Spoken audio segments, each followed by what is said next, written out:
화장실에서 쓰러진 날 밤 아들이 한 말 충격입니다. 자다 깨서 화장실에 갔는데 아차 하는 순간 발이 미끄러졌습니다. 허리가 바닥에 세게 부딪히며 그 자리에서 움직이지 못했습니다. 몇 시간을 차가운 화장실 바닥에 누워 있었습니다. 겨우겨우 기어 나와 떨리는 손으로 119를 불렀습니다. 병원에서 아들에게 전화했습니다. 3시간이나 지나서야 아들이 병원에 도착했습니다. 얼굴에는 짜증이 가득했습니다. 아버지, 수술비가 꽤 나올 텐데 돈은 준비되어 있으신 거죠? 민준아, 내가 지금 연금으로 생활하는데 당장 큰 돈이 없구나.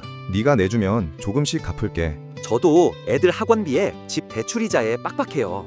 빠듯하게 살고 있는 딸 지민이에게 전화했습니다. 지민아, 아빠가 넘어져서 수술해야 하는데 와줄 수 있겠니? 아들이 말했습니다.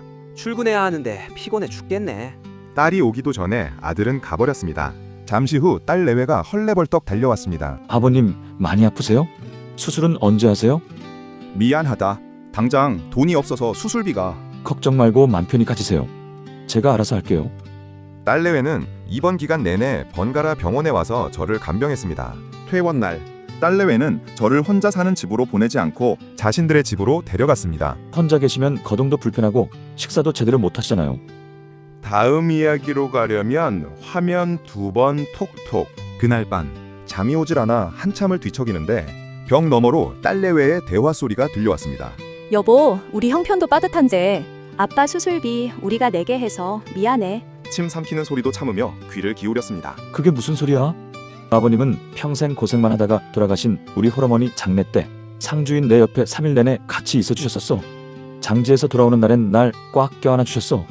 그때 장인어른의 그 마음 난 평생 못 잊어. 오빠랑 올케는 대체 왜 저러는 거야?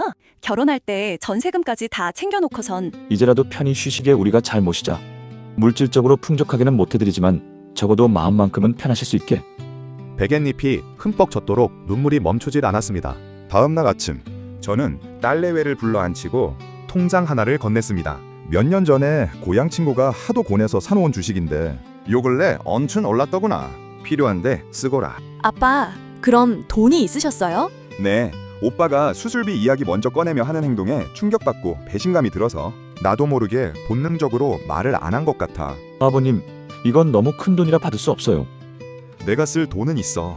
너희가 아니었으면 허리도 이렇게 빨리 회복 못했을 거다. 한 달 후 소식을 들은 민준이가 찾아왔습니다. 늦었다. 이제 연락하지 말거라. 내 자식은 네 동생 내외뿐이다.